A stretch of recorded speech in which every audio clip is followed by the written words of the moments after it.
በኢትዮጵያ ሁለተኛዋ ሴት አምባሳደር የዕድሜ ልክ ዲፕሎማት የአፍሪካ ጉዳዮች ኢንሳይክሎፔዲያ የሆኑት አምባሳደር ቆንጂት ስነ ጊዮርጊስ አርፈዋል። አምባሳደር ቆንጂት ስነ ጊዮርጊስ ለኢትዮጵያ የውጭ ግንኙነት ፖሊሲ ከግማሽ ምዕተ ዓመት በላይ የማይተካ አበርክቶ የነበራቸው ናቸው። በሕክምና ሲረዱ ቆይተው ከዚህ ዓለም በሞት መለየታቸውን የውጭ ጉዳይ ሚኒስቴር ባወጣው መረጃም አስታውቋል። አምባሳደር ቆንጂት ሀገራቸውን በቅንነት በእውነተኛ አገልጋይነትና በከፍተኛ የሙያ ስነ ምግባር ያገለገሉ ታላቅ የሀገር ባለውለታ ነበሩ።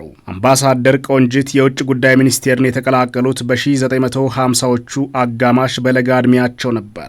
ከአምባሳደር የውዲት እምሩ በመቀጠል በኢትዮጵያ ታሪክ ሁለተኛዋ ሴት አምባሳደር የመሆን ታሪካዊ ክብርን ተቀዳጅተዋል። በመስሪያ ቤቱ ውስጥም ከዝቅተኛው የዴስክ ኦፊሰርነት ማዕረግ ጀምረው በተከታታይ የሥራ እርከኖች በማደግ እስከ ከፍተኛ የአመራርነት ኃላፊነት ድረስ አገልግለዋል። ወደ ዲፕሎማሲው ዓለም ከመግባታቸው በፊት እንደ አውሮፓውያኑ አቆጣጠር በ1954 ከታወቀው የለንደን ዩኒቨርሲቲ ኮሌጅ በዓለም አቀፍ ግንኙነት የመጀመሪያ ዲግሪያቸውን አግኝተዋል።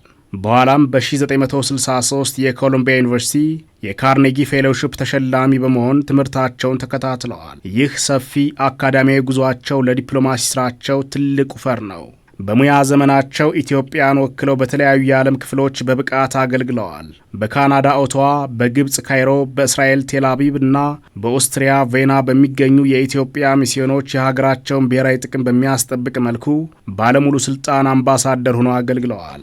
ከዚህም በተጨማሪ በሜክሲኮ ነዋሪነታቸው ያልሆነ አምባሳደር በመሆን ሰርተዋል። አምባሳደር ቆንጂት ከቀዳማዊ አጼ ኃይለ ሥላሴ ጀምሮ በሁሉም መንግስታት በጽናት ማገልገላቸው ልዩ የክብር ስፍራ ያሰጣቸዋል። በአፍሪካ አህጉራዊ ጉዳዮች ላይ የነበራቸው ዕውቀትና ትውስታ ወደር አይገኝለትም።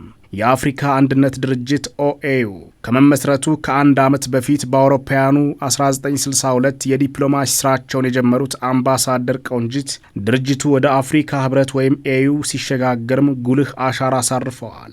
በአፍሪካ ህብረትና በተባበሩት መንግስታት ድርጅት የአፍሪካ ኢኮኖሚክ ኮሚሽን የኢትዮጵያ ቋሚ መልእክተኛ በመሆንም ለረዥም ዓመታት ሰርተዋል። ምሁራንና ሚዲያዎች አምባሳደር ቆንጂትን የአፍሪካ ጉዳዮች ኢንሳይክሎፔዲያ በማለት ይጠሯቸዋል። ይህ መጠሪያ የተሰጣቸው የአህጉሪቱን ፖለቲካዊ፣ ኢኮኖሚያዊና ማኅበራዊ ታሪክ ጠንቅቀው በማወቃቸው ነው።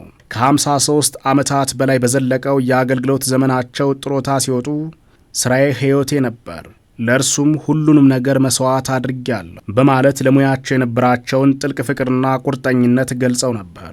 ከአህጉራዊ ውክልናቸው ባለፈ በቀጠናው የሰላምና የጸጥታ ጉዳዮች ላይም ከፍተኛ አስተዋጽኦ አበርክተዋል። መረጃዎች እንደሚያመላክቱት ከሰኔ 2009 እስከ መስከረም 2011 ዓ.ም ድረስ የምስራቅ አፍሪካ የልማት በይነ መንግስታት ባለስልጣን ኢጋድ በመራው የደቡብ ሱዳን የሰላም ስምምነት ሂደት ላይ ልዩ አማካሪ በመሆን አገልግለዋል።